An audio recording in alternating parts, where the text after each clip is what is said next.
Particio principi. The fallacy of particio principi, otherwise known as begging the question, occurs whenever use is made in the argument of something which the conclusion seeks to establish. The particio is a master of disguise and is capable of assuming many strange 124 how to win every argument forms. One of its commonest appearances has it using a reworded conclusion as an argument to support that conclusion. Justice requires higher wages because it is right that people should earn more. Which amounts to saying that justice requires higher wages because justice requires higher wages. It might seem to the novice that particio is not a fallacy to take for a long walk. It seems too frail to go any distance. Yet a short look at the world of political discourse reveals particios in profusion, some still running strongly after several hundred years. It is quite difficult to advance arguments for a commitment which is in essence emotional. This is why politicians deceive themselves accidentally, and others deliberately, with a plethora of particios. The political particio usually appears as a general assumption put forward to support a particular case, when the particular case is no more than a part of that same assumption. The British government should prohibit the sale of the Constable painting to an American museum because it should prevent the export of all works of art. It looks like an argument, but the same reason could be advanced for each particular work of art. Adding them up would tell us no more than that the government should prevent the export of all works of art because it should prevent the export of all works of art. Argument is supposed to appeal to things which are known or accepted, in order that things which are not yet known or accepted may become so. The fallacy of the particio principi lies in its dependence on the unestablished conclusion. Its conclusion is used, albeit often in a disguised form, in the premises which support it. Partitlo principi 125. All arguments which purport to prove the unprovable should be carefully scrutinized for hidden particios. Arguments in support of ideologies, religions or moral values all have it in common that they attempt to convince skeptics. They also have it in common that particios proliferate in the proofs. Everything can be defined in terms of its purpose. Never be surprised when a discussion starting like this ends up proving the existence of a purposive being. If things are admitted at the outset to have a purpose, then a being whose purpose that is has already been admitted. This is a particio principi disguised as a proof. When using the particio yourself, you should take great care to conceal the assumption of the conclusion by skillful choice of words. Particularly useful are the words which already have a hidden assumption built into them. Words such as purpose fall into this group. Philosophers always go into battle with a huge stockpile of these words, especially when they try to tell us how to behave.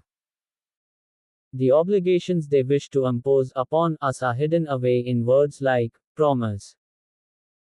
It looks like a straight, factual thing, but it has an ought tucked away in its meaning.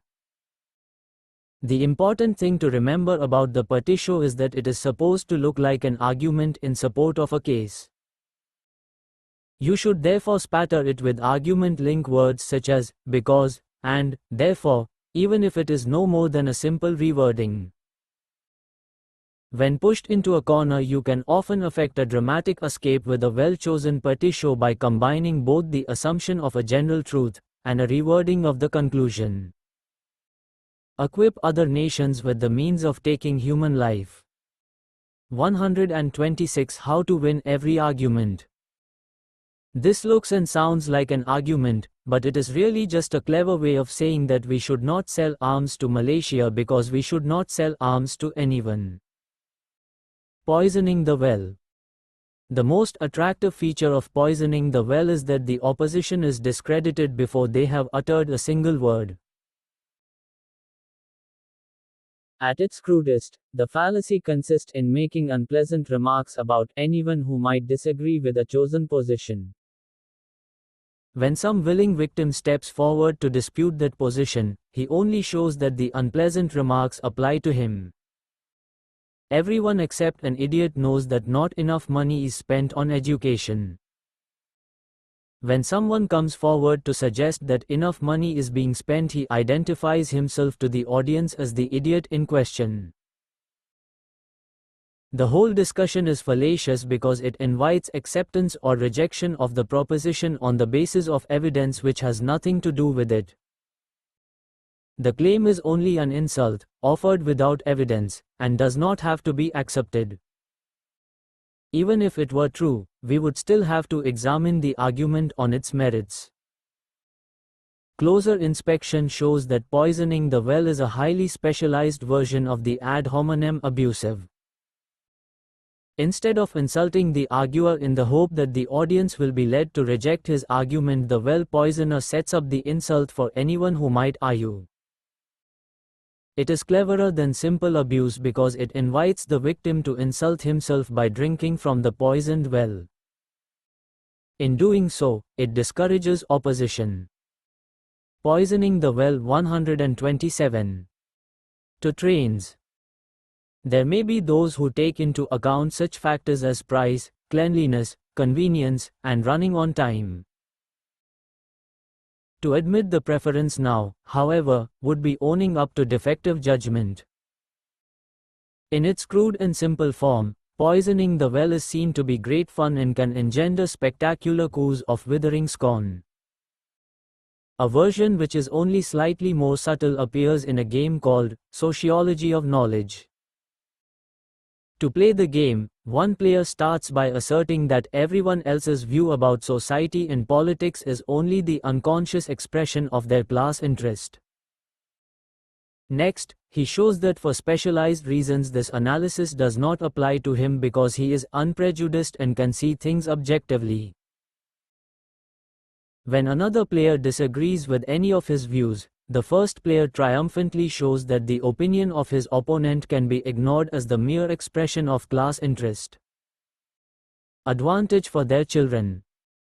There is no point now in pointing to any role which competition might play in improving standards, or to the advantages of allowing parents some say in the type of education given to their children. You have already been convicted of trying to buy advantage. The rest is just cover. Skillful use of poisoning the well should employ both of its main characteristics. The poison should not only incite ridicule from the audience, it should also act as a deterrent to anyone tempted to disagree with you. Only an idiot will put off some, but there will be others who think they could shrug it off. A better poison would be one sufficiently dreadful or embarrassing to deter anyone from drinking willingly. 128 How to win every argument.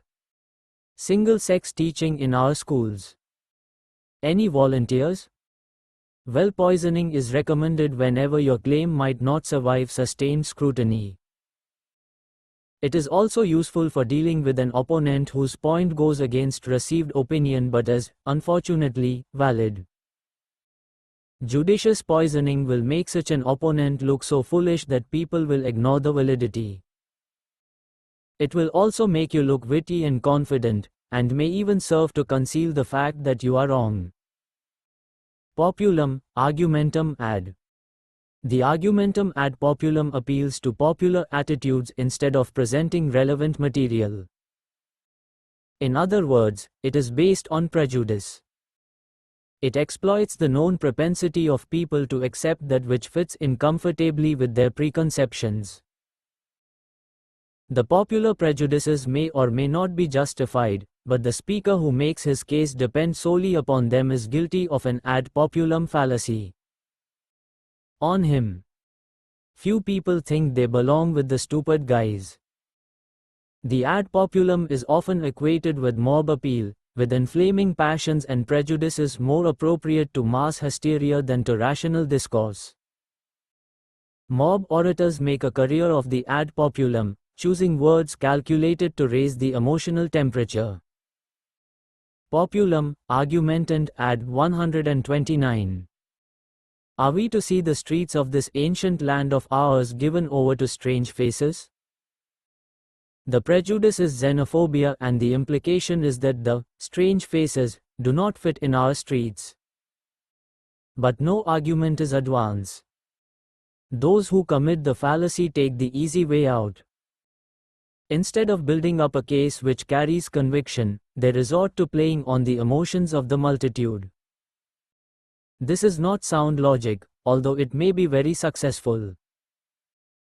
Conceivably, Mark Antony might have developed a case for punishing Brutus and the other assassins, and restoring Caesar's system of government. What he did was more effective. By appealing to popular rejection of disloyalty and ingratitude, and to popular support for public benefactors, he turned a funeral crowd into a rampaging mob. For several centuries, the traditional villains of the ad populum appeal were landlords and corn merchants. Although they play a negligible role in society nowadays, so powerful was their hold on popular prejudice that I expect you could still raise a lusty cheer by castigating opponents as profiteering landlords and corn merchants. Their disappearance has left a gap in the ad populum only partly filled by the mysterious speculators. They are somewhat more nebulous because whereas letting property and dealing in corn were respectable occupations which could be identified, few people would write speculator in the space for their occupation. Still, their elusiveness imparts a shadowy and sinister quality to enhance their evil. Oppose enterprise zones because they will become sleazy red light areas, characterized by sharp dealers and speculators. You have to be careful, though. Some audiences would like the sound of this. 130 How to win every argument. Your own ad populums will come naturally, since you are basically in support of the little man, the underdog, the local boy. The people against you are the big bosses, the money men of the financial district and the bureaucrats on their index-linked pensions. Rich bankers has lost its effect these days. Most people equate it with their local bank manager who is not all that rich. Remember to use code words where people feel the prejudice is not respectable. Racial minorities, for example, should be referred to as newcomers or strangers, even when they have been here longer than you have.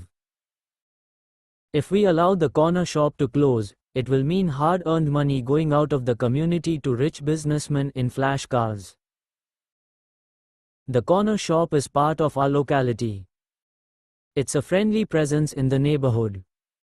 It's the focal point of the community we grew up in. People will do anything for it, except shop there.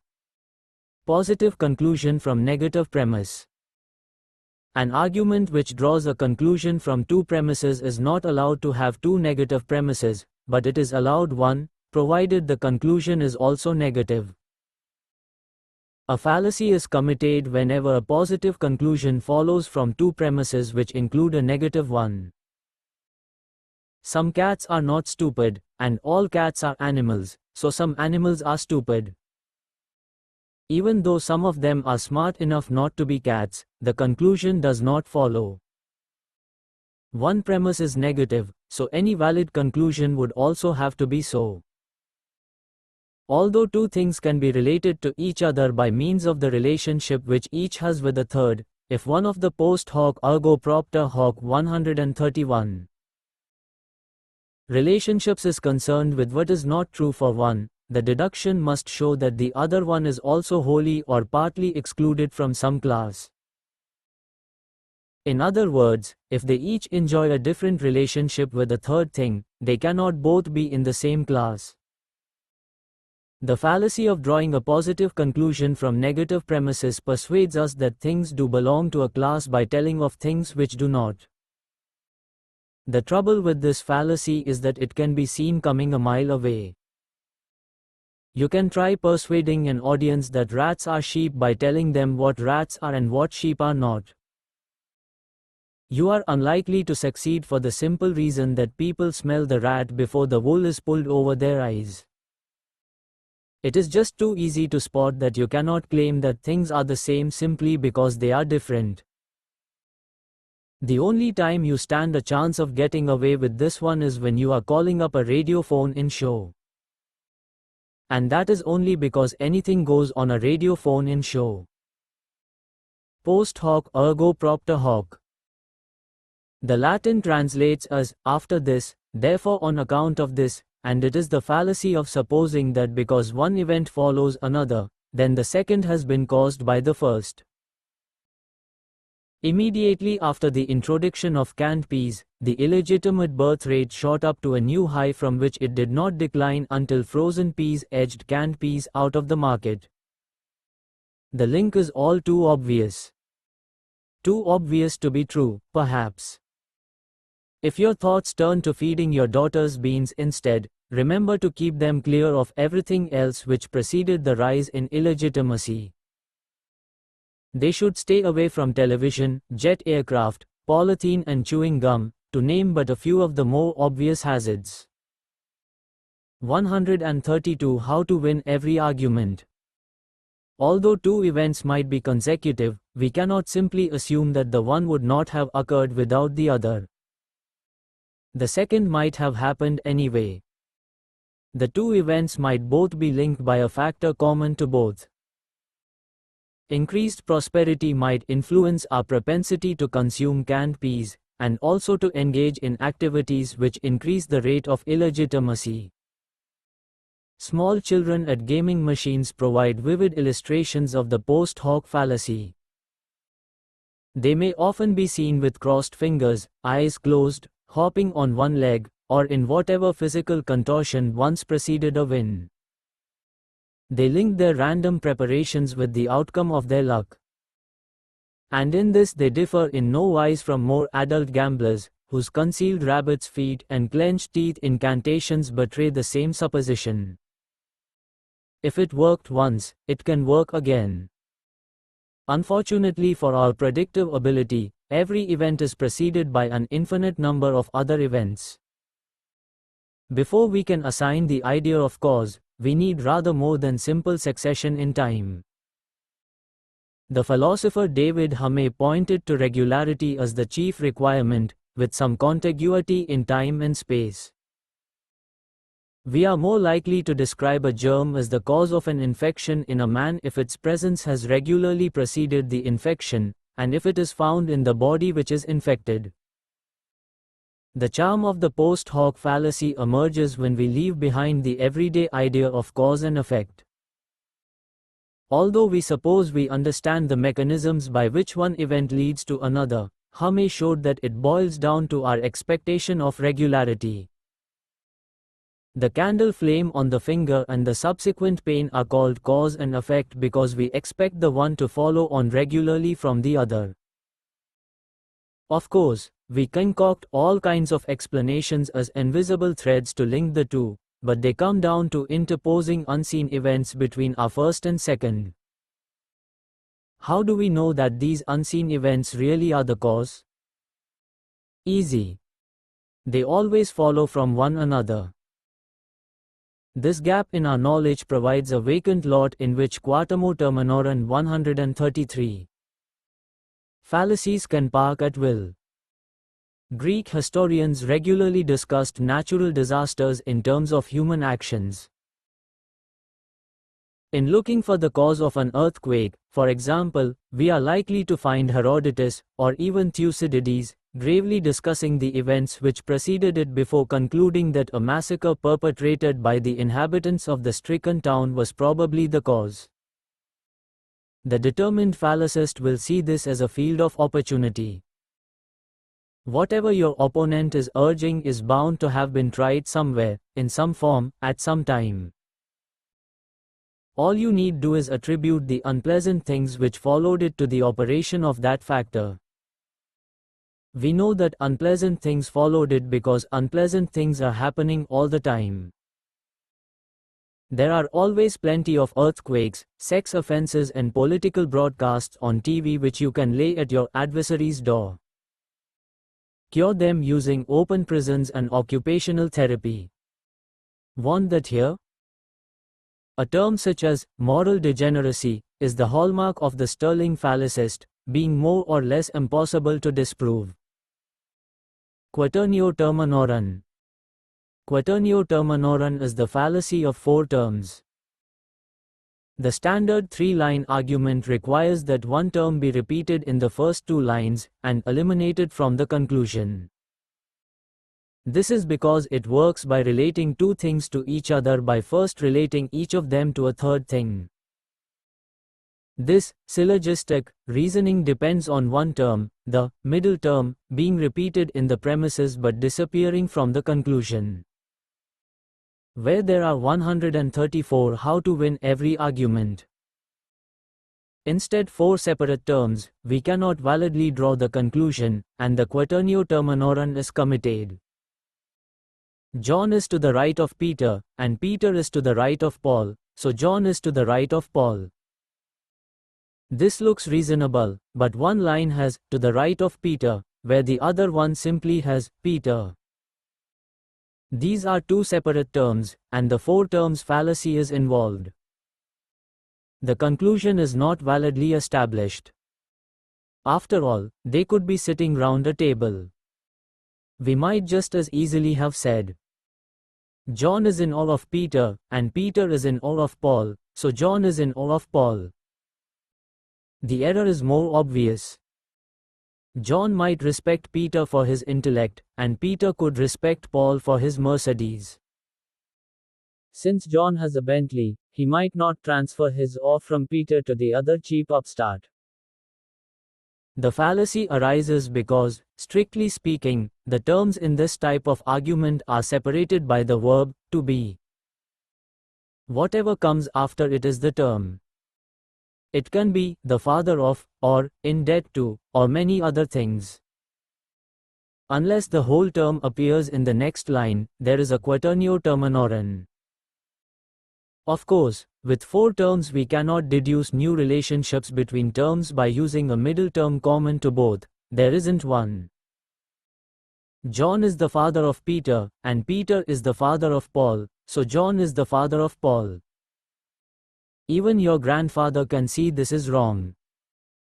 Now look at the example where there is a middle term repeated, quaternio terminorum 135. John is the father of Peter, and the father of Peter is the father of Paul, so John is the father of Paul. There are three terms, and this is valid. Quaternio terminorum can result as endless confusion in daily relationships. If John is in debt to Peter to the tune of $45, and Peter is in debt to Paul, who saved him from drowning, John might be very surprised to find Paul on his doorstep demanding money with menaces.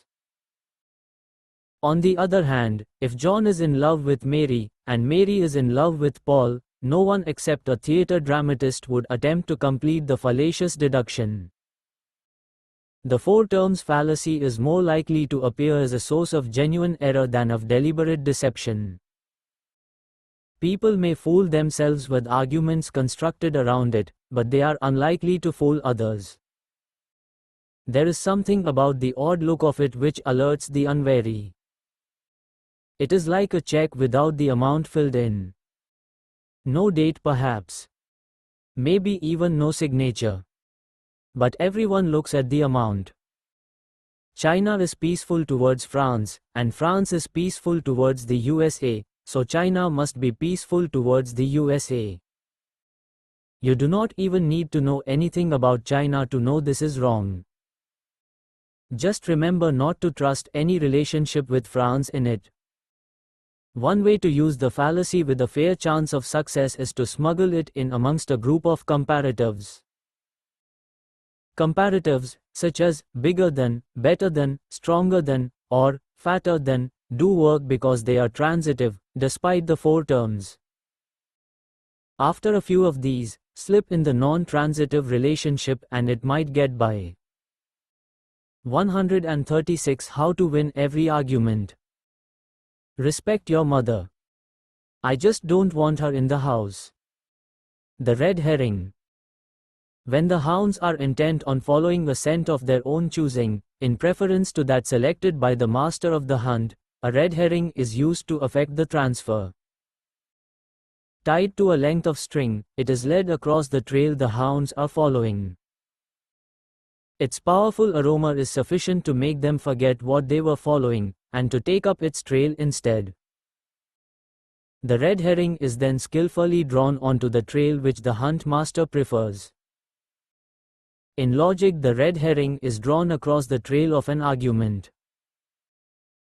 It is so smelly and so strong that the participants are led irresistibly in its wake, forgetting their original goal.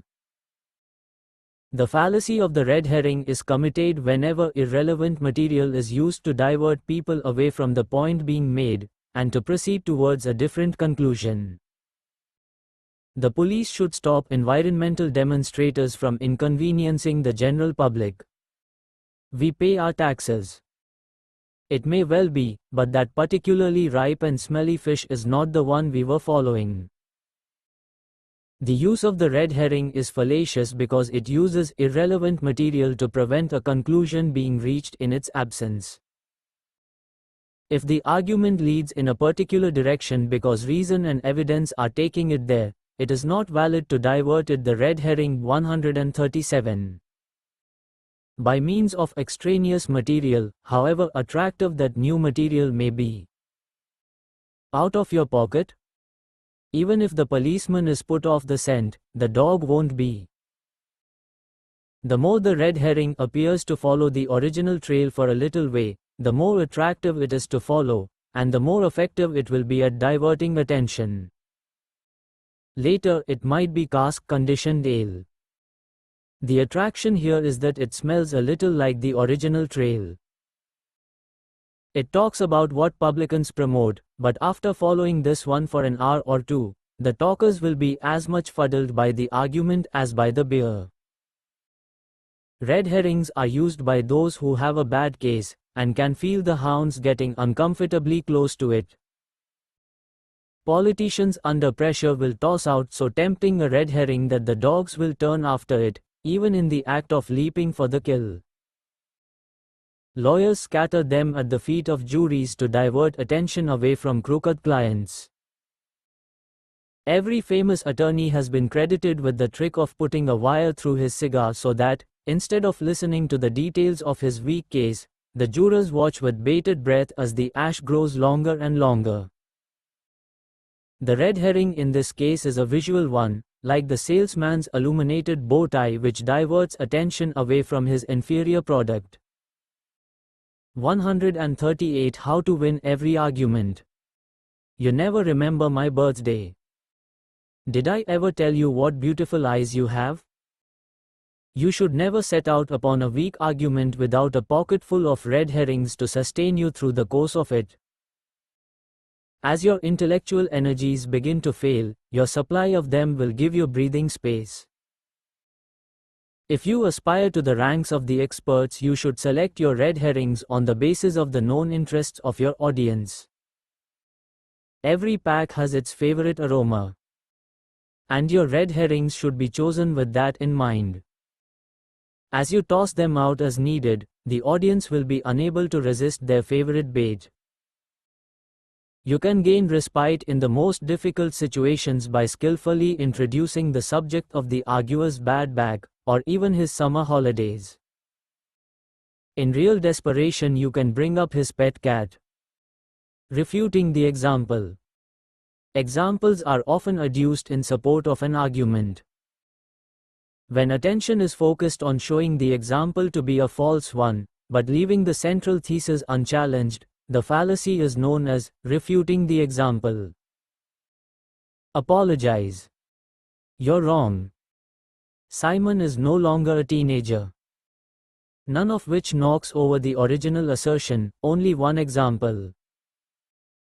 While an example can illustrate and reinforce an argument, the discrediting of it does not discredit the argument itself.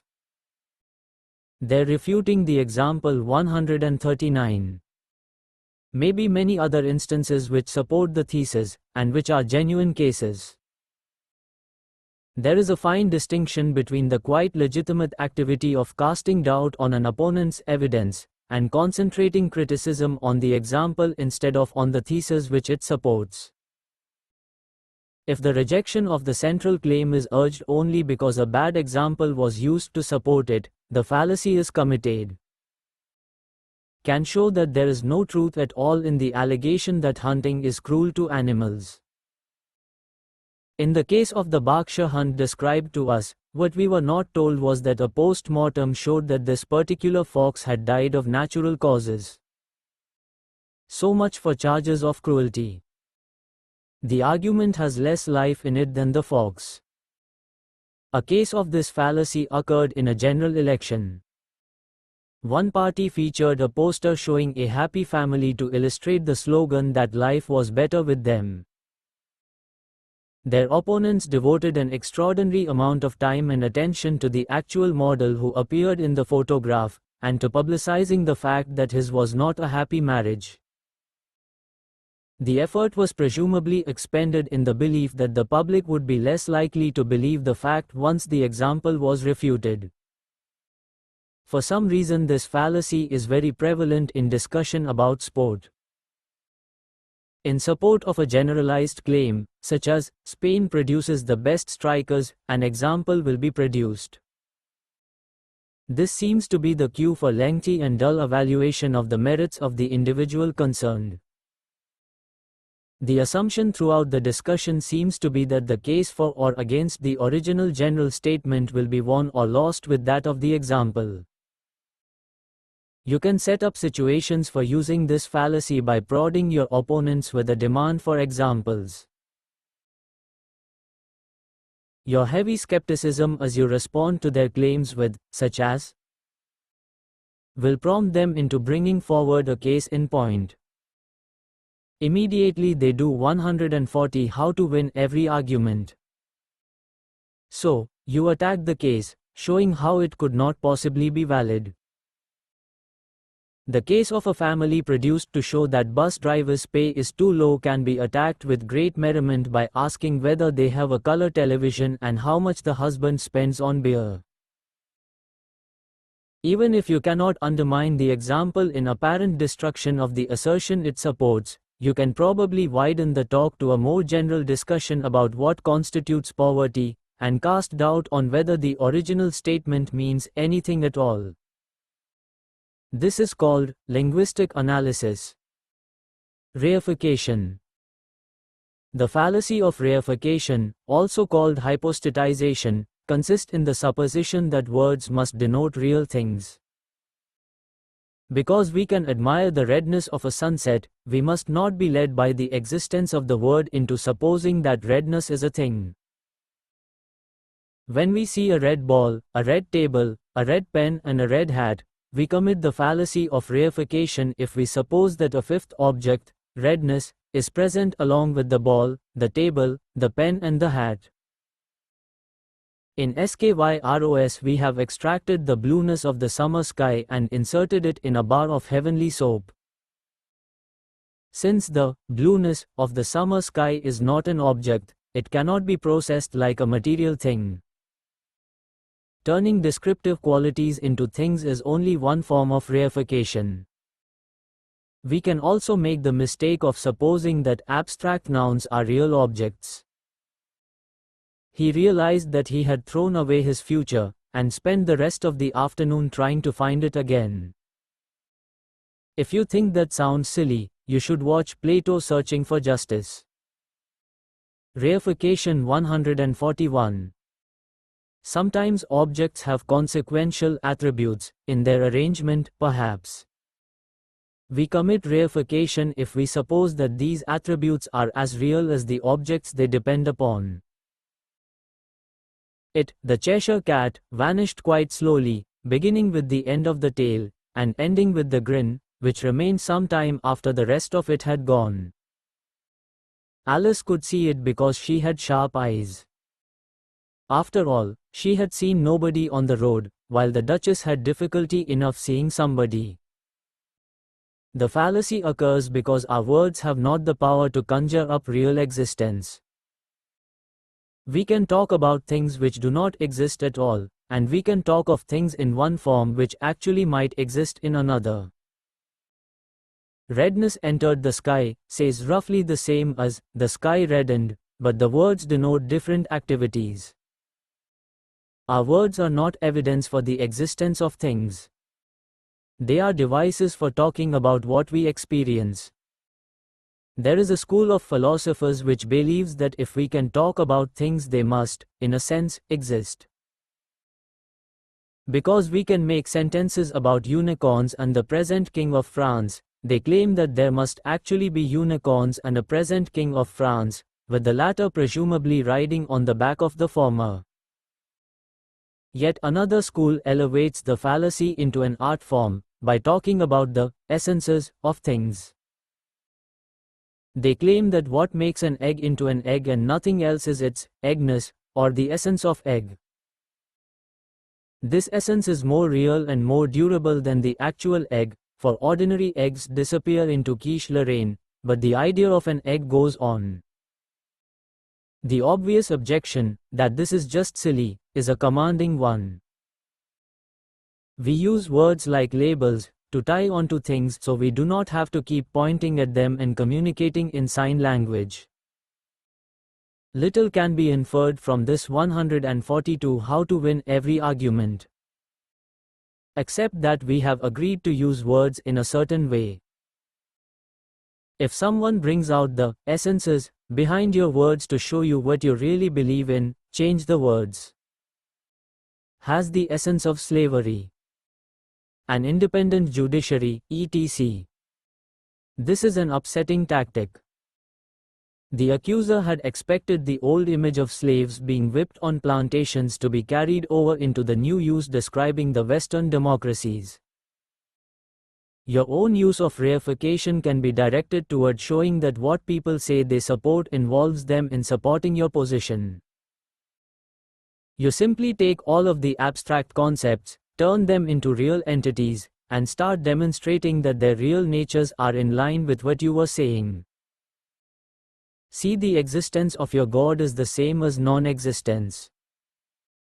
He'll never spot that existence doesn't exist. After all, Hegel didn't. The runaway train. A runaway train takes you speeding into the distance, but unfortunately does not stop. This means that when you reach the runaway train 143, your required destination, you cannot leave it, but are compelled to be taken further than you wished. The runaway train fallacy is committed when an argument used to support a course of action would also support more of it. If you wish to stop at a particular point, you need an argument to do so. It might well be true that lowering a highway speed limit from 70 miles per hour to 60 miles per hour would save lives. That is not a sufficient argument for choosing 60 miles per hour, however, because lowering the speed limit to 50 miles per hour would save even more lives. And more still would be saved at 40 miles per hour. The obvious conclusion of this runaway train is that if saving lives is the sole aim, the speed limit should be set at the level which saves the most, and this is 0 miles per hour. In practice, the lives at risk for each proposed speed limit have to be measured against what is achieved by the ability to travel and to transport goods rapidly. Most of our daily activities involve a degree of risk which could be reduced if we limited our actions. In practice, we trade off risks against convenience and comfort. If the case for making the speed limit 60 miles per hour is based solely on the lives which could be saved, the arguer will need additional reasons to stop at 60 miles per hour before the runaway train of his own argument takes him to 50 miles per hour, then 40 miles per hour, and finally crashes into the buffers when it reaches 0 miles per hour. People argue that since, in the UK, everyone has to pay for the country's National Health Service, this gives the state a sufficient justification to ban smoking, because smokers suffer more illnesses. There may be good reasons to ban smoking, but the argument that the costs of the smoker's behavior should be imposed on others is a runaway train. Why stop there? The same argument applies to all behavior which affects health adversely. It could be applied to the eating of saturated fats such as butter or refined white sugar. The state could require people to exercise in order to prevent the health costs of their laziness from falling on others. If this argument is to apply only to smoking, there have to be reasons why the train stops there. 144 How to win every argument. Someone boards a runaway train when they are so concerned about direction that they forget to attend to distance.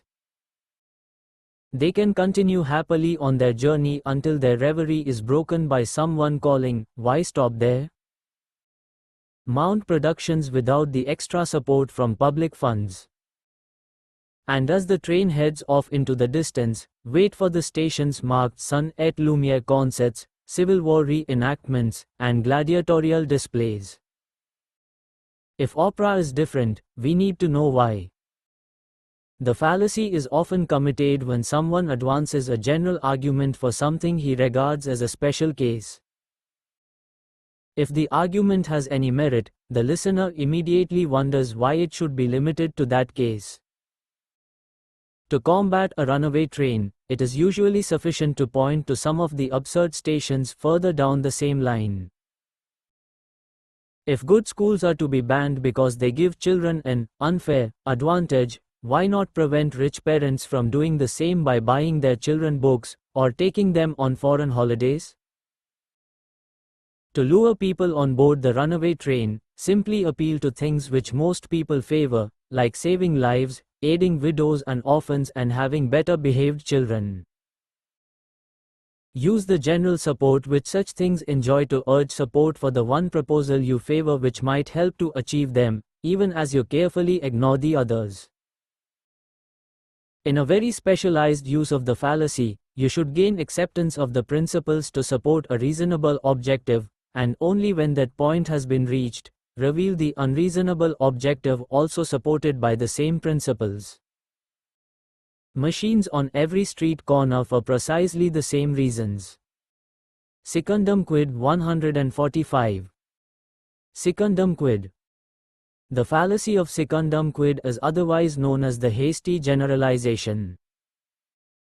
Whenever a generalization is reached on the basis of a very few and possibly unrepresentative cases, the fallacy is committed.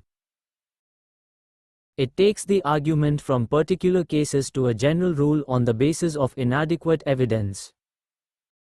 The whole place must be in a state of perpetual inebriation. Not necessarily so. Saturday night outside Trinity College might be quite different from King's on Sunday. A similar conclusion about London might have been drawn by a visitor who saw 3 people at midday outside the newspaper office. The fallacy lies in the assumption of material which ought to be established. There should be an attempt to establish that the sample is sufficiently large and sufficiently representative. 1 or 2 cases in particular circumstances do not justify the presumption of a general rule, any more than the sight of a penny coming down heads can justify a claim that it will always do so.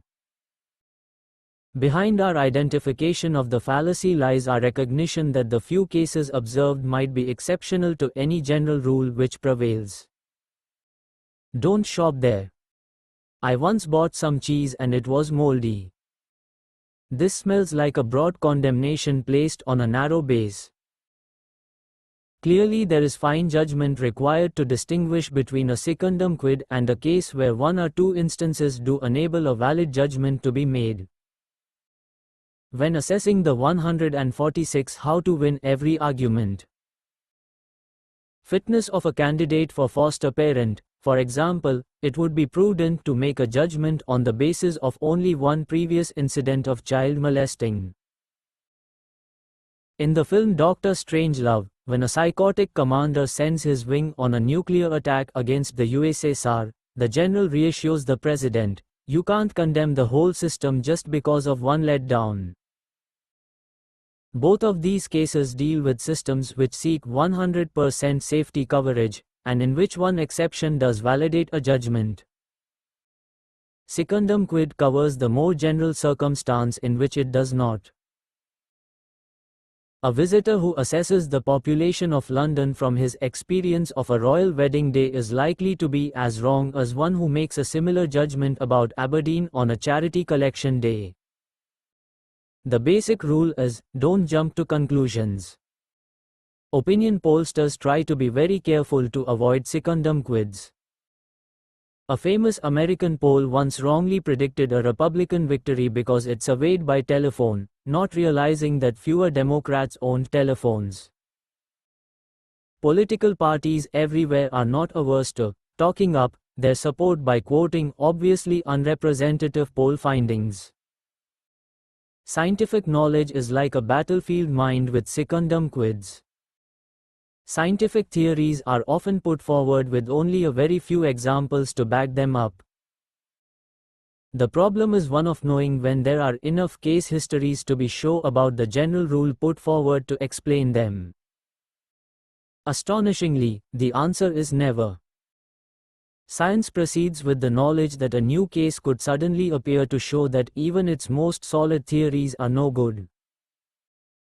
A billion apples might have hit a billion heads since Newton's, but it would still take only one apple going upward to force at least a modification to the general theory.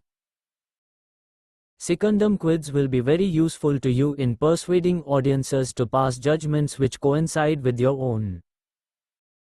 You should appeal to one or two cases, well-known ones if possible, as proof of a general judgment. Shifting ground 147. All actors are left-wing subversives.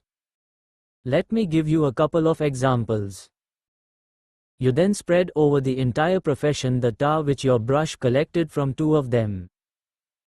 Shifting ground. People may employ hedging to make their contentions ambiguous, or they may use a definitional retreat to claim that their words meant something else. In the third version of this defensive type of operation, they may actually change the whole ground they were maintaining, while still claiming continuity. When people do shift the substance of what they were saying, they commit the fallacy of shifting ground. Said I liked the project and thought it a good one. However, I share the objections you have all voiced, and can only say how much this reinforces a view I have long held that it is not enough for a project to be likable and good. A leap from one bank to the other with the grace of a ballet dancer superimposed on the desperation of a stranded man. The deception is the source of the fallacy. Criticism of the original stance is avoided by shifting to a different one. In that the argument has taken place about the position as understood, it is irrelevant to the new position which is now claimed. Similarly, a critique now has to start all over again on the new position because what has passed so far has not been centered upon it. Said we'd come out stronger after this election. Look, we both know that many things can strengthen a party. I have always thought it a 148 how to win every argument. Source of strength if a party can respond to criticism. Now, with our share of the poll down to 9%, I think that this can be seen in every election by every party except the winner.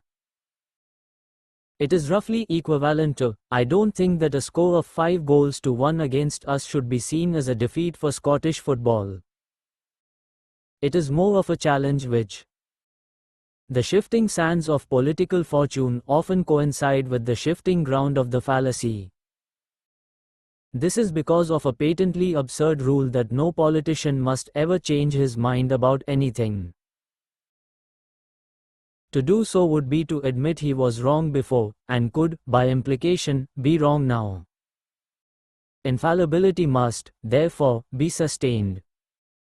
Shifting ground, insecure though it might look to us, provides a solid foundation for political continuity. There is a certain class of religious argument in which anything at all whose existence is assented to can be called divine. Here the base of discussion seems to slide quite happily across several continents, as what started out as a discussion about a man in the sky with a white beard ends up in consideration of some abstract principle of the universe. Shifting ground is for defensive use. You cannot convince others of a new point with it, but you can use it to avoid it being known that you were wrong. As the victorious armies march into your territory after the struggle, they are surprised to find you at the head of them, leading the invasion. They had quite mistakenly supposed that you were head of the defense forces. After hearing his point of view, I feel that Mr. Smith's amendment to insert the word "not" into my motion expresses the spirit of what I was trying to say. I therefore accept his amendment as an improvement to my motion. Shifting the burden of proof 149. There are muscular exercises which you should practice every day in front of a mirror, and which assist the mental contortions needed to shift ground rapidly. Yes, I walked through the green line, customs officer, and I can explain that extra bottle of scotch. Does anyone spot the slight tremor in his feet? Shifting the burden of proof. Shifting the burden of proof is a specialized form of the argumentum ad ignorantium. It consists of putting forward an assertion without justification, on the basis that the audience must disprove it if it is to be rejected. Normally we take it that the new position must have supporting evidence or reason adduced in its favor by the person who introduces it. When we are required instead to produce arguments against it, he commits the fallacy of shifting the burden of proof. Schoolchildren should be given a major say in the hiring of their teachers. Why should they? Give me one good reason why they should not. It always looks more reasonable than it is. You could equally ask that the janitor, the dinner ladies and the local bookie be given a say. Come to think of it, they might do a better job. It is the proposal itself which has to be justified, not the resistance to it. The source of the fallacy is the implicit presumption that something is acceptable unless it is proved 150 how to win every argument. Otherwise. In fact, the onus is upon the person who wishes to change the status quo to supply reasons. He has to show why our present practices and beliefs are somehow inadequate, and why his proposals would be superior. World events for several hundred years prove to me that it isn't so. We don't have to, any more than we have to prove that it isn't done by invisible elves or Andromedans living in pyramids under the Bermuda Triangle. The maxim of William of Ockham, usually shortened to, entities should not be multiplied beyond necessity, tells us not to introduce more by way of explanation than is needed to explain. World events are already explained by divine purpose, evolutionary progress or sheer random chaos. We do not need Illuminati added to the brew, and he who would introduce them must show what evidence requires them to explain it. Shifting the burden is a very widespread and common fallacy. Popular conception has it that he who says, "prove it," and he who says, "prove it isn't," are on equal ground. It is a misconception. The one who asks for proof is simply declaring an intention not to accept more than the evidence requires.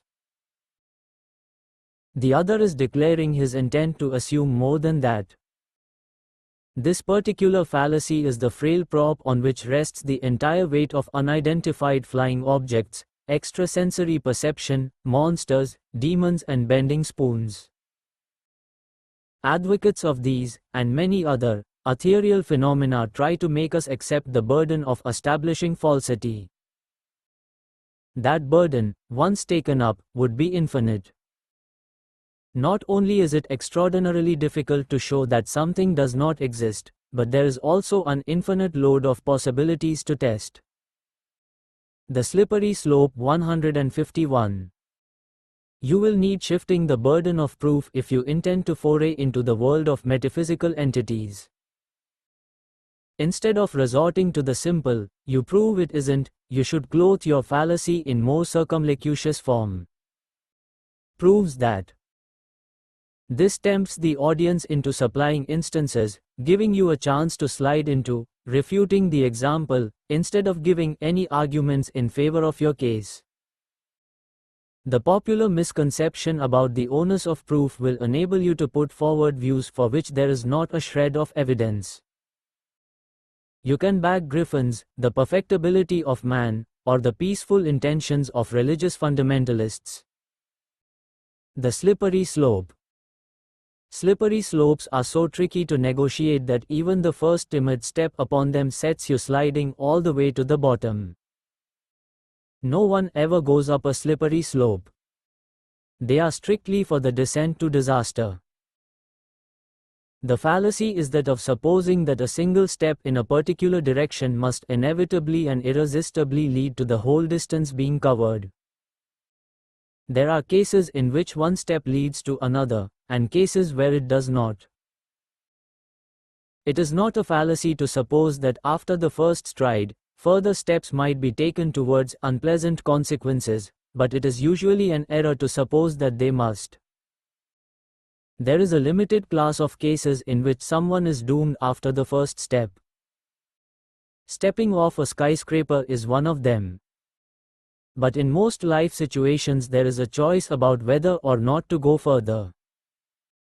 Those who oppose progress, however, often use the 152 how to win every argument.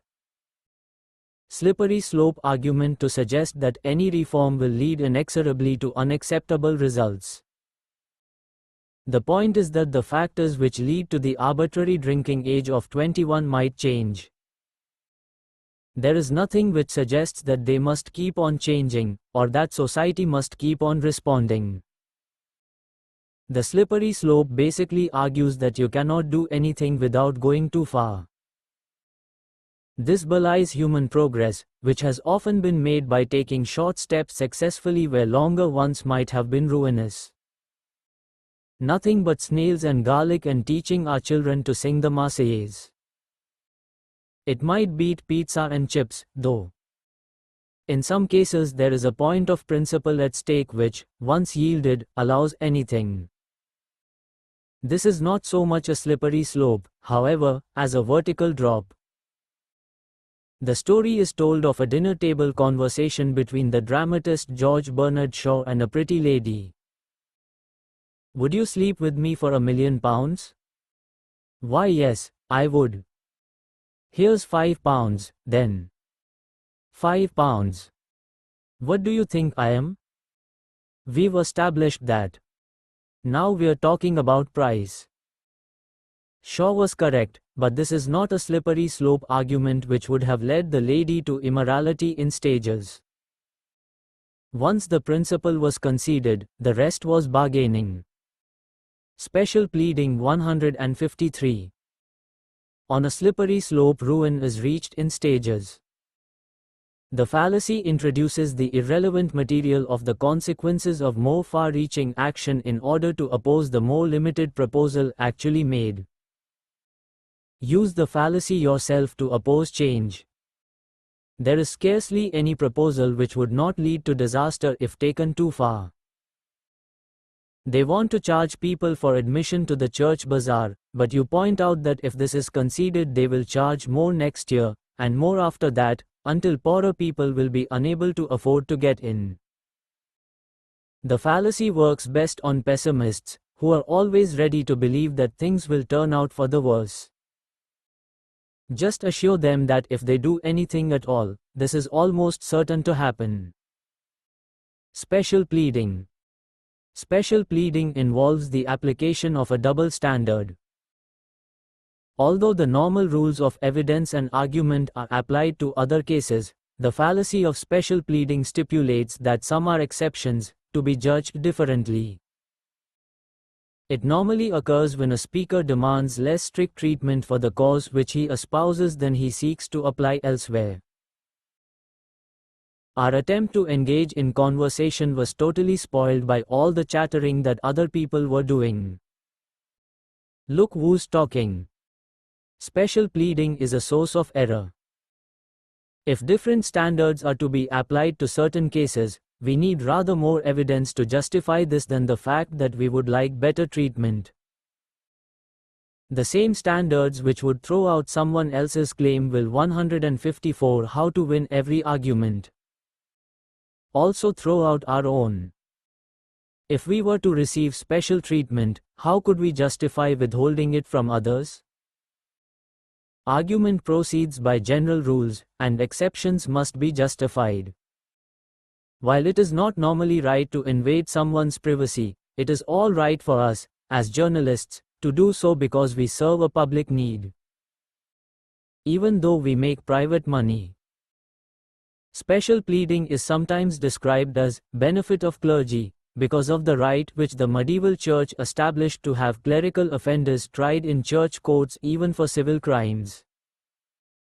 This right, which was called benefit of clergy, is really what the special pleader seeks, the right to be tried in a different court. Capitalism has always left areas of poverty and hardship, and misallocated resources. Socialism, on the other hand, has never been properly tried. Can you spot the special pleading? We are invited to compare capitalism in practice, as applied, with theoretical socialism.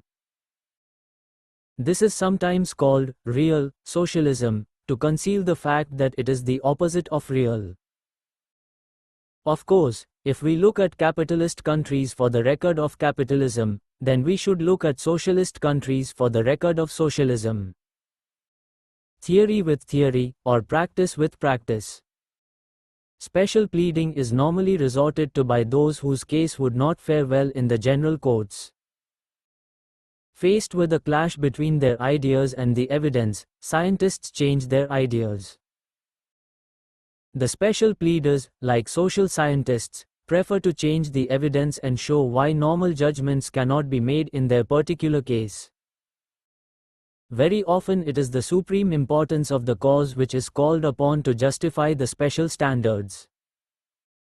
The straw man 155. Global warming is so awful. As is the threat of fluoridation, Sunday trading and canine nudity. It depends on how strongly you feel about it. On a personal level, we are all apt to be more tolerant of ourselves than we are of others.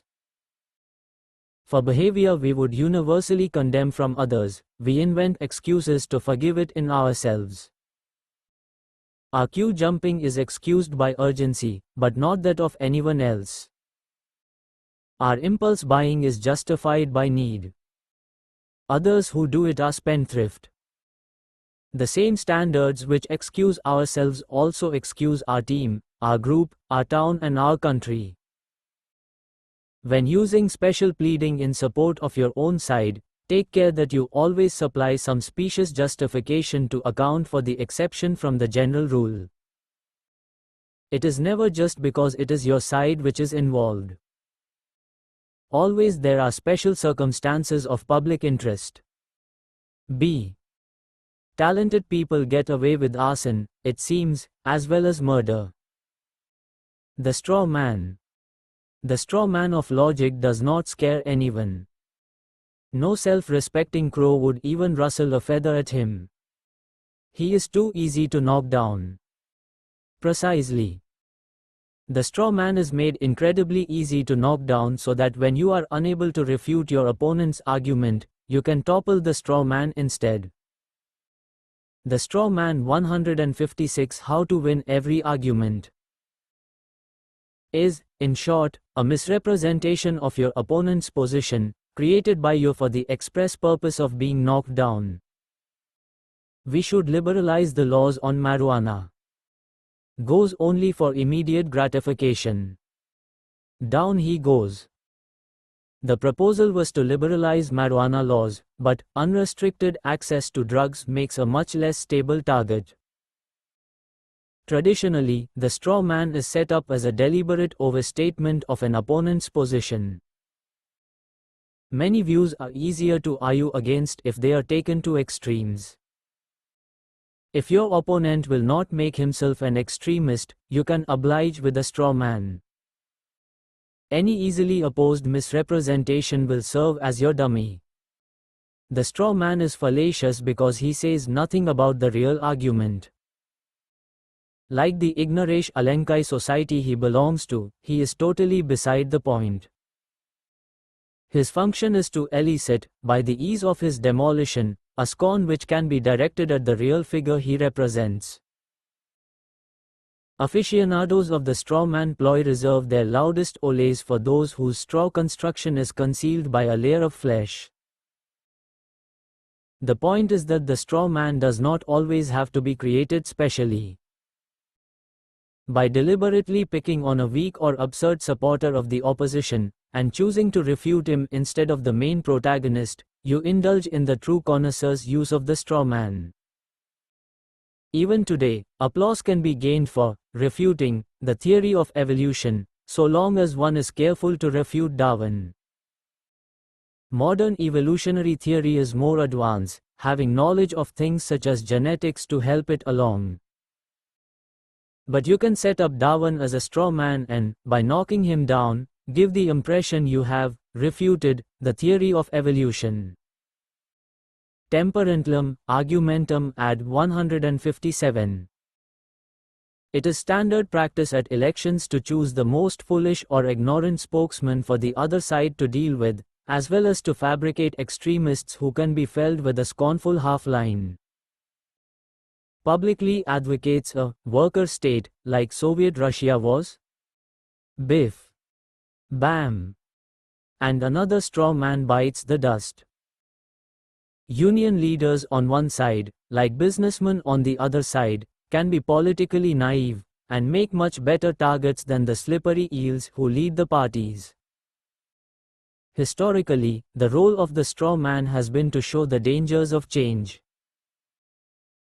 A handful of reformers or radicals advocating greater liberty or greater tolerance have been trampled to death by legion upon legion of straw men in serried ranks calling for anarchy, license, the destruction of society and the slaughter of the innocents. Use of the straw man is fun. Everyone needs a victory or two for purposes of morale. If real ones are nowhere to be had, then walloping the occasional straw man can be most invigorating. In addition to the advice already given, you would be wise to construct and demolish your straw man, wherever possible, after your opponent has uttered his last word on the subject. Your straw man looks pretty silly lying in the dust if your adversary is there to disown him. If your opponent is absent, or has finished his piece, there will be no one to deny that the crumpled figure lying at your feet is indeed the opponent you were facing, rather than a dried grass dummy, hastily fabricated to take the fall in his place. Temperantlum, argumentum ad. If fallacies were assigned to the nations of the world, the argumentum ad temperantlum would be allocated to England. It is the 158 how to win every argument. Englishman's fallacy. The argumentum ad temperantium suggests that the moderate view is the correct one, regardless of its other merits. It takes moderation to be a mark of the soundness of a position. Strike, and agree on 4%? If we did, next time the unions would demand 20% and the management would offer -4%. The argumentum ad temperantium appeals to a common instinct that everything is all right in moderation. Moderate eating, moderate drinking and moderate pleasures have been widely praised by cloistered philosophers without any extreme desires of their own. The ad temperantium appeals to that upper-class English feeling that any kind of enthusiasm is a mark of bad manners or bad breeding. One shouldn't be too keen.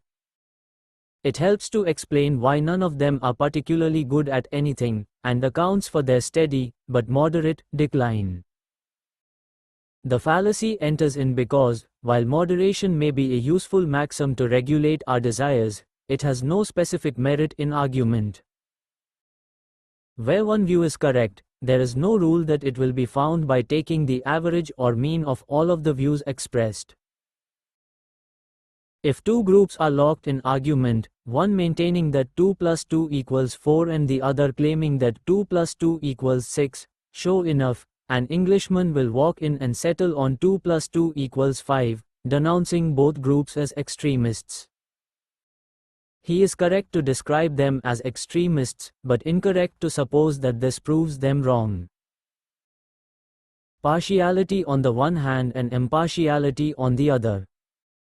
Temperantium, argumentum ad 159. He might have added, between truth and falsehood, between vice and virtue, between falling asleep and staying awake, between sense and nonsense.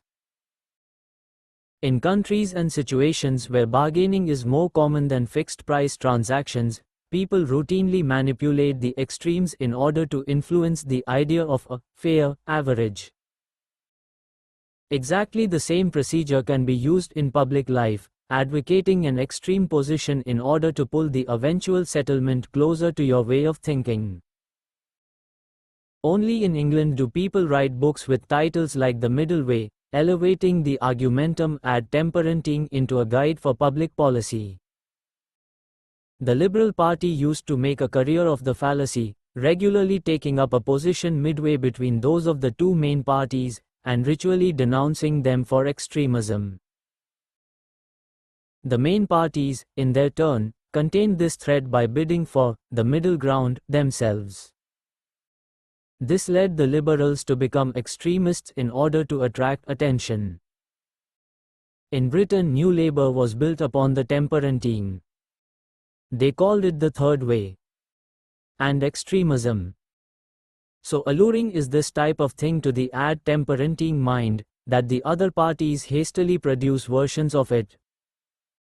When you use the argumentum ad temperantium yourself, you should try to cultivate that air of smug righteousness which shows it to best advantage. Remember that your opponents are extremists, probably dangerous ones. They are divisive and destructive. Only you, taking the middle course, tread the virtuous path of moderation. 160 How to win every argument. You will find it useful to invent extreme positions on one side, in order to cast the opposing views as extremist also. Charge of 25 pence? Of course, the debate was between 25 pence and 0. The 50 pence advocates are conjured up in support of your ad temperantium. Try to cultivate the company of Foreign Office officials. It comes so naturally to them when someone makes a claim against Britain to concede half of it that you will learn to commit the fallacy at speed with apparent ease. You will need to be quick off the mark because the fallacy has a large following. When two countries are disputing the ownership of a couple of islands, for example, you should be the first to leap in with the one each suggestion. There will be plenty of British diplomats trying to beat you to it. Thatcher's blame. When the round black hat first appeared, it was dubbed a bowler. This was because it looked like a bowl, and because it was made by the Bowler brothers. The term, Thatcher's blame, might similarly catch on for two reasons. It was regularly used against the lady herself, and it covers all cases, just as a thatcher covers all of a roof. In her first few years in office, Lady Thatcher was blamed for poverty and unemployment in Britain. Seamlessly this switched to blame for the culture of shameless affluence as the emerging Thatcher's blame 161. Class of yuppies flaunted their newfound wealth. She was deemed to be at fault in both cases. The fallacy of Thatcher's blame is committed when blame is attached no matter what outcome ensues. The fallacy occurs because the evidence is irrelevant when the determination of guilt precedes the outcome of their actions. Indeed, the point about Thatcher's blame is that it covers all the conceivable outcomes. If a policy is introduced first in Scotland, ahead of its application in England, the accusation is that the Scots are being used as guinea pigs, and put at risk simply to test it. On the other hand, if the policy is introduced in England before being extended to Scotland, the charge will be made that the Scots are being left out yet again. Finally, if the policy is introduced at exactly the same time in both countries, this will be taken as evidence that the policy makers are failing to appreciate the essential differences between England and Scotland. Heads you lose, tails you lose, and if the coin lands on its edge you also lose. The fallacy works well in Parliament because the official opposition is supposed to oppose. Thatcher's blame allows them to be against whatever the government decides to do, no matter what the outcome might be. Thus anything done quickly is being rushed through recklessly, while measures which take time are tagged with intolerable delays. The fallacy falsely pretends that a judgment is being made based on the outcome, when that negative judgment would have been applied to any outcome. It regularly appears in Britain's tabloid press, where once a celebrity has fallen from favor, any action they take is deemed to deserve condemnation. Since the opprobrium comes anyway, it expresses no real judgment on the morality or merits of the actions themselves. I've been asked to a christening, but I'm sure they'll give the child some outlandish name that will make it a laughing stock. Either that or some 162 how to win every argument. Seem like a faceless conformist. The fallacy is easy to use because it preys upon an instinct which would rather hear ill than good about people. After all, gossips don't go round praising people for their righteous actions. To use it effectively, you should pour scorn on some proposed action, predicting an adverse outcome. You then introduce an alternative consequence with the words, and even if. This allows you to predict more dire consequences. Your audience will never spot that you have, like the fallacy, covered every conceivable case. If you think this too obvious, reflect that for over a century the followers of Marxism predicted disaster for capitalism, whatever outcomes it produced. Trivial objections. The problem with trivial objections is that they leave the central thesis largely untouched. It is fallacious to oppose a contention on the basis of minor and incidental aspects, rather than giving an answer to the main claim which it makes. Are town maps out of date? It is rare for the fate of a new road to be decided on the basis of what it does to the maps. That said, however, one cannot help noticing that the maps show that towns reach very strange decisions on such matters. The fallacy is akin to that of the straw man. Instead of facing the main opponent, in this case it is only a few aspects of it which are confronted. The trivial objections are possibly valid. The point is that they are also trivial, and not adequate to the work of trivial objections 163. Demolishing the case which is presented. The fallacy is committed because they are not up to the task to which they are assigned, not because they are erroneous. We cannot countenance any involvement in a land war in Europe. Think of what it might do to the supply of long-life milk from the continent. Integrity, honor and glory sometimes seem pretty trivial reasons, but long-life milk. Associate membership of the European Union, when it was known as the European Economic Community, was, however, rejected by a British Prime Minister as beneath our dignity. Trivial objections tend to appear when the central thrust of the argument is difficult to oppose. Very often they make their appearance as practical difficulties put in the way of a popular proposal. Although banning cars from the high street will severely hit trade at my own store, I would still go along with the majority but for one thing. We do not have a single sign writer in the area who could make up the necessary road signs. It is often difficult to oppose the democratic process without appearing to be undemocratic. The fallacy of trivial objections permits a combination of readiness to accept the idea with hostility to any practical proposal. Elections can be opposed because of the paperwork involved. Referenda, while good in principle, can be opposed on grounds of cost. Of course we, as teachers, would like the parents to have the final say on this. But there just isn't a hall big enough for such a meeting. A meeting of teachers who really favored the proposal could meanwhile be held in the store cupboard. 164 How to win every argument. When you are searching for trivial objections with which to do down ideas which are difficult to oppose head-on, you can always drag up objections from highly unlikely hypothetical situations.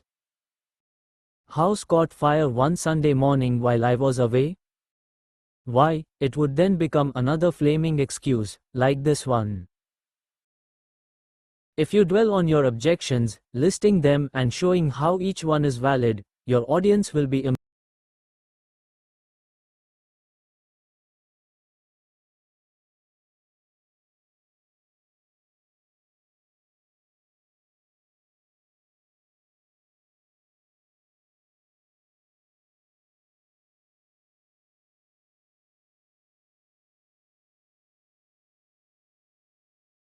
substance. Manage to get the right coins for them? Second. Very good, so long as you never mention the real objection, which is that they would enable people to bypass failures in the existing service. Stick to the trivia.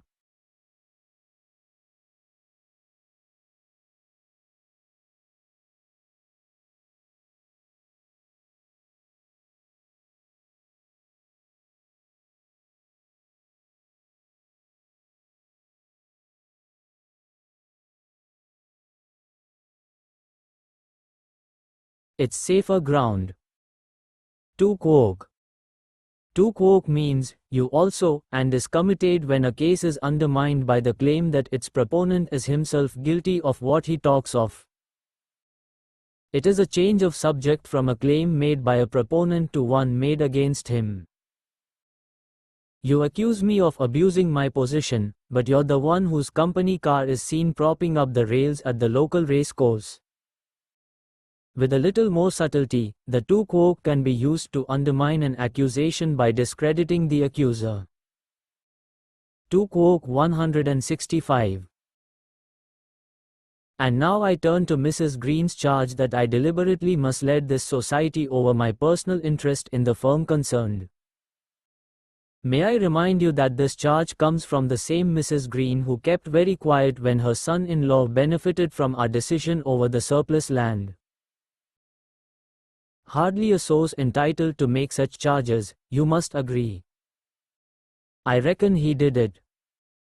The fallacy of the to quoque occurs because to quoque means, you also, and is committed when a case is undermined by the claim that its proponent is himself guilty of what he talks of. It is a change of subject from a claim made by a proponent to one made against him. You accuse me of abusing my position, but you're the one whose company car is seen propping up the rails at the local race course. With a little more subtlety, the to quoque can be used to undermine an accusation by discrediting the accuser. To quoque 165. And now I turn to Mrs. Green's charge that I deliberately misled this society over my personal interest in the firm concerned. May I remind you that this charge comes from the same Mrs. Green who kept very quiet when her son-in-law benefited from our decision over the surplus land. Hardly a source entitled to make such charges, you must agree. I reckon he did it. The fallacy of the to quoque occurs because it makes no attempt to deal with the subject under discussion. A new subject is introduced, namely the record of someone involved. The truth or falsehood of an assertion has nothing to do with the background of the person who makes it. Evidence for or against that assertion is not altered by details of the previous actions of the one who is putting it forward. Another version of the two quoque seeks to undermine what is being said by showing it to be inconsistent with the previous views of its proposer. Why should we listen to Brown's support for the new car park when only last year he opposed the whole idea? For one thing, if the arguments changed his mind, they might be worth listening to. For another, there might be more cars around. Because someone once opposed an idea, it does not preclude their arguments in favor from being good ones. Despite this, the fallacy is supported by a strong tendency in us to appear consistent whenever we can. The new mayor finds it difficult to argue with sincerity this year in favor of the same official limousine which he opposed so vociferously for his predecessor. The UK's parliamentary question time is the home of the two quoque. Indeed, skill at handling questions is often measured exclusively in terms of the performer's dexterity with this 166 how to win every argument. Particular fallacy. This is why answers to questions about the present or the future invariably begin with the phrase, "May I remind my honorable colleagues?" He is, of course, reminding those opposite that they did it sooner, longer, deeper, louder and worse. This is why their specious charges can be rejected. A parliamentary question is always known in the House as a PQ. There is a good case to be made for having the reply to one of them called a TQ. The two quoque is easy to use because everyone is inconsistent some of the time, and few people have a blameless past. You can argue that anyone who has changed their mind has thereby proved that they must be wrong at least some of the time, and that this occasion could well be one of those times. If you can find nothing at all to your opponent's discredit, even this fact can be used in an attempt to undermine what he is saying. The rest of us have weaknesses, why doesn't he? As for the charges that I may just occasionally have helped myself out of difficulty to a small extent, all I can say is look at Mr. High and Mighty holier than thou. And he is probably quite a lot holier than thou. Unaccepted anthyronyms. An enthymeme is an argument with one of its stages understood rather than stated. This is all right as long as both parties accept the tacit assumption. When the unstated element is not accepted, we move into the territory of the fallacy. Unaccepted enthymemes 167. Bill must be stupid. You have to be stupid to fail a driving test.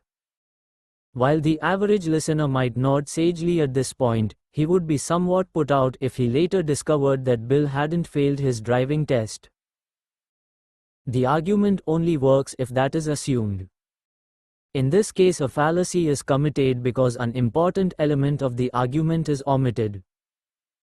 If both parties agree on the assumption, then it is present, although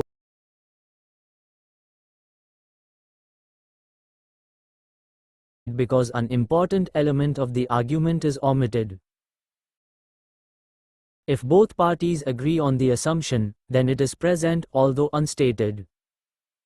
If only the listener makes the assumption, he may think the argument has more support than it really does.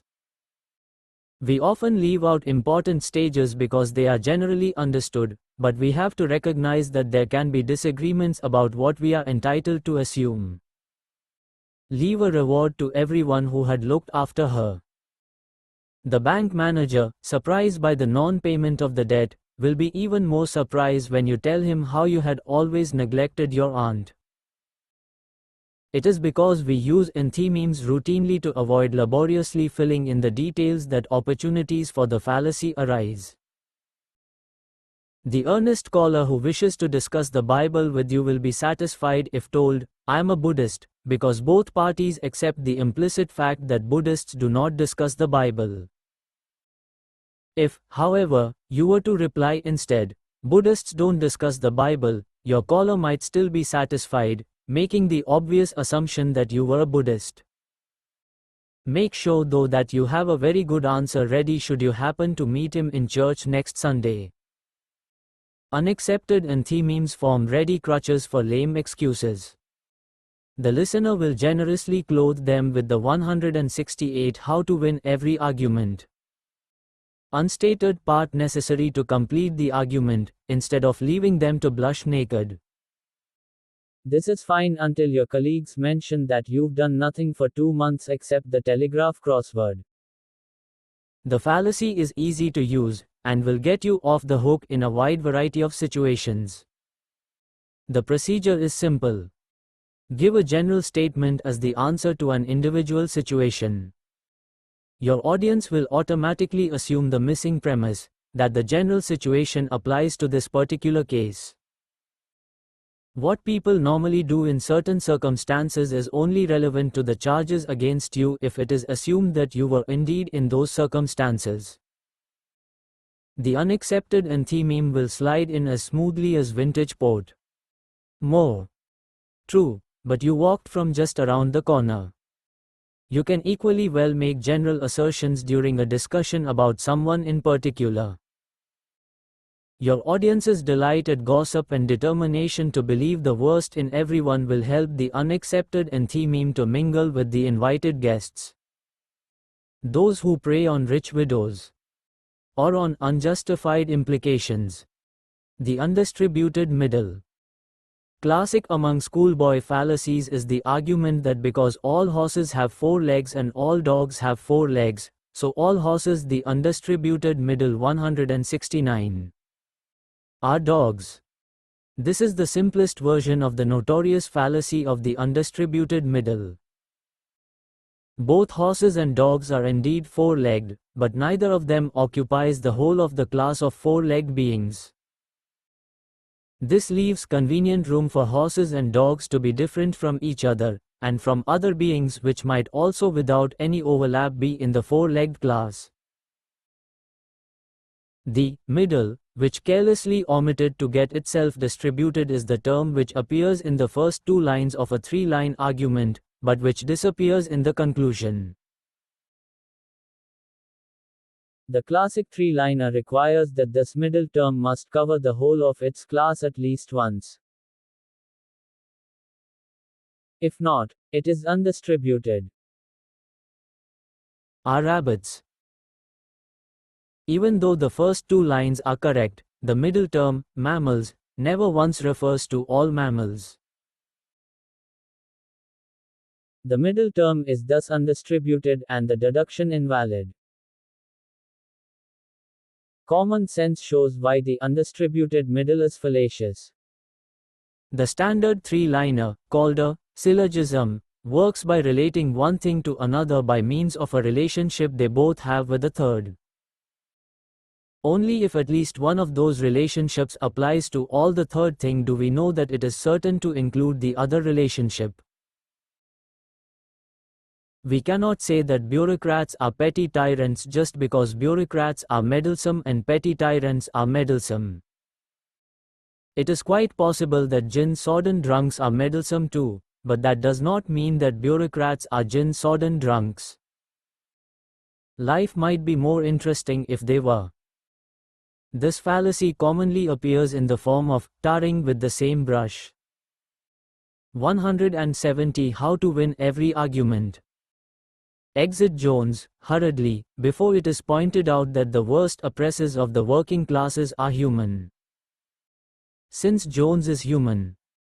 The great thing about undistributed middles is that you can undistribute new ones as further evidence in support of your previously undistributed ones. The worst oppressors of the working class wear shoes.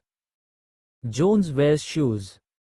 The expert user will take the trouble to find out which terms are distributed or undistributed. He will learn the simple rule: universals have distributed subjects, negatives have distributed predicates. Universals are statements which tell us about all or none of a class, and negatives tell us what isn't so. Armed with this technical information, the expert is able to inflict upon his audience such monstrosities as rewarded. It may be true, but has he given an argument? Since the middle term, really great people, is neither the subject of a universal, nor the predicate of a negative, it is not distributed. We have here, therefore, a very complex fallacy of the undistributed middle. Leaving aside these technical uses, the fallacy in its simple form will give hours of pleasurable success if applied systematically. You should use it to gain approval for what you favor by pointing out how it shares qualities with something universally admired. Similarly, opposing ideas can be discredited by showing what qualities they share with universally detested things. Will of the majority. The union closed shop is only democratic. Where do I sign? You did. Unobtainable perfection 171. Elitism is something only a few benefit from, and tennis is something only a few benefit from, so tennis is clearly elitist. Fault. Unobtainable perfection. When the arguments for and against courses of action are assessed, it is important to remember that the choice has to be made from the available alternatives. All of them might be criticized for their imperfections, as might the status quo. Unless one of the options is perfect, the imperfections of the others are insufficient grounds for rejection. The fallacy of unobtainable perfection is committed when lack of perfection is urged as a basis for rejection, even though none of the alternatives is perfect either. We should ban the generation of nuclear power because it can never be made completely safe. Also coal, oil and hydroelectric, all of which kill people every year in production and use. The question should be whether nuclear power would be better or worse than they are. If none of the alternatives, including making no change at all, is perfect, then imperfection is not grounds for a decision between them. To the matter of that choice, it is irrelevant. If used to criticize only one option, it unfairly loads the case against that choice because it could be applied to all of them. I'm against going to the Greek islands because we cannot guarantee we would enjoy ourselves there. When you do find a place for which this is guaranteed, let me know. 172 How to win every argument. The fallacy is very often used to reject changes to the status quo, even though the status quo itself might not be perfect. We must ban the new hard drug because it has been occasionally associated with neurological disorders. This looks alright, but what if there are presently 15,000 patients dying each year of heart disease who could be saved by the new drug? Neither is the status quo perfect. Television documentaries and public affairs programs are excellent source material for the unobtainable perfection fallacy. Any new proposal of government, any government, will be subjected to detailed analysis of its imperfections. Frail widows and struggling mothers will relate to cameras the hardships which will be caused, and the audience will be left with the uneasy feeling that the government is being too hasty.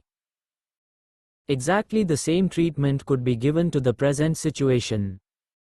The fallacy haunts the polished halls of committee meetings.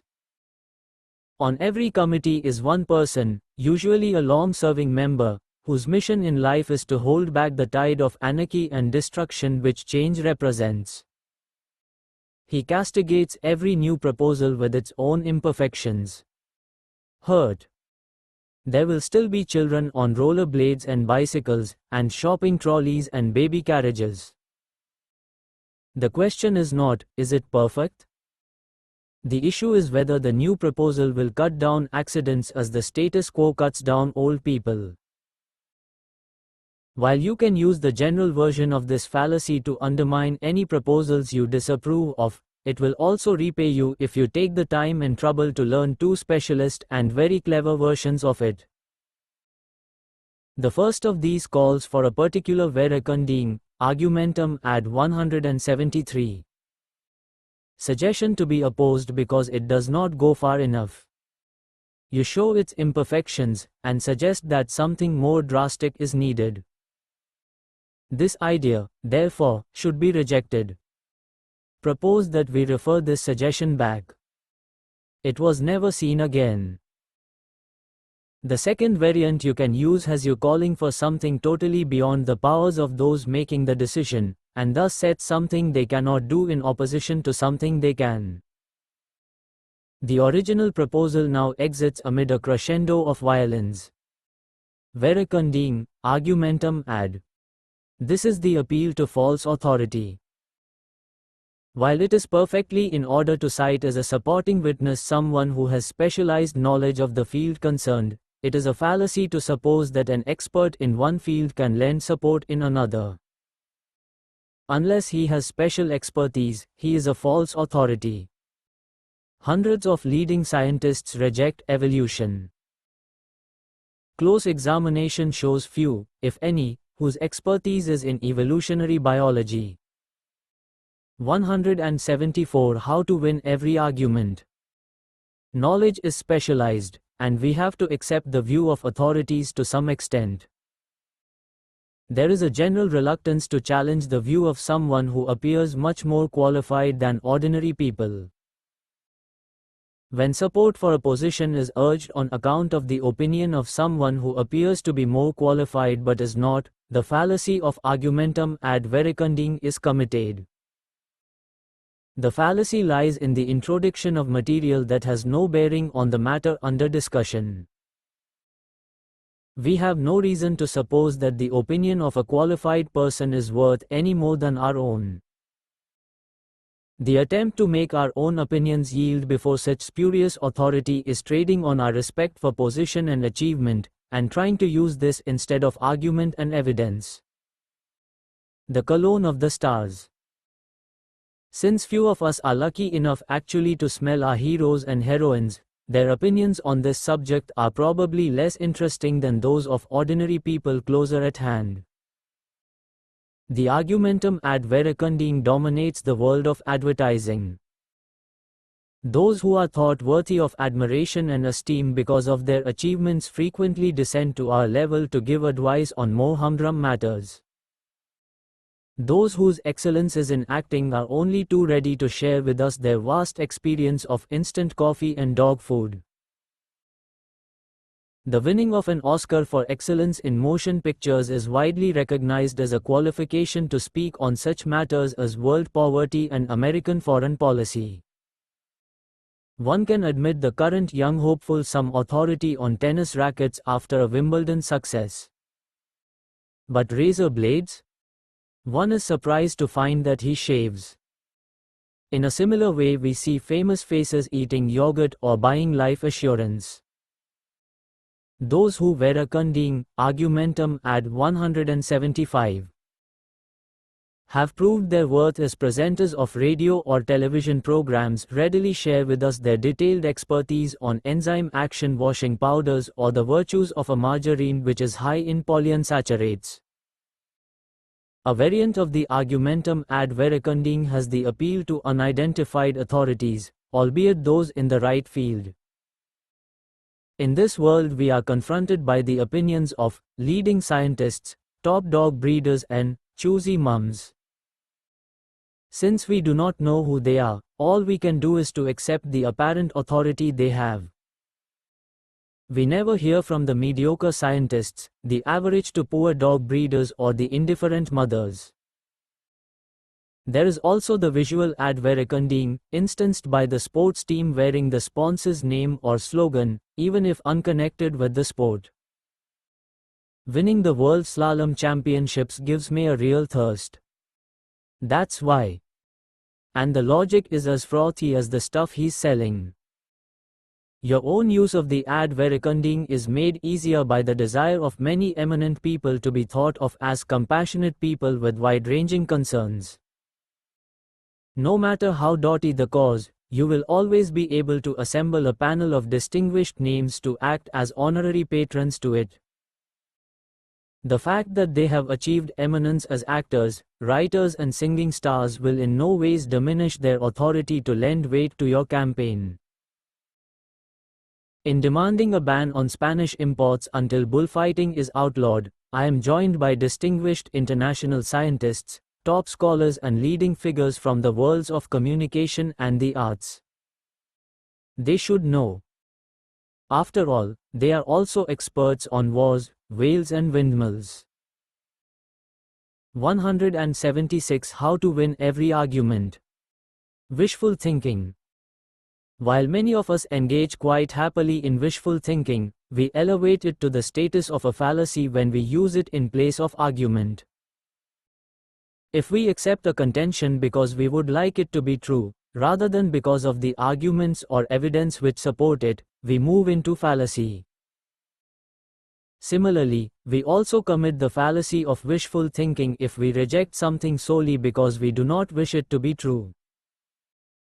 Going to work in this awful weather would do no good for anyone. I think I'll take the day off and stay in bed. Everyone must have felt the force of this argument at some time. Unfortunately, while there may be reasons for and against going into work, not wanting to is one which lacks persuasive force over everyone except ourselves. Our wishes really bear directly on the question of whether a thing is true or false. We commit a fallacy by intruding them into a discussion of the pros and cons. To suppose that the world is as we would want it to be is good solipsism but bad logic. Of course the environment talks will succeed. Otherwise it means mankind is on the way out. The fact that we want them to succeed does not mean that they will. It could be that mankind is on the way out. In which case you might just as well be packing as hoping. Wishful thinking often appears to color our judgment of outcomes we are unable to influence. He can't die. We couldn't manage without him. He did. They could. Wishful thinking 177. Death, in fact, is a subject especially prone to the fallacy of wishful thinking.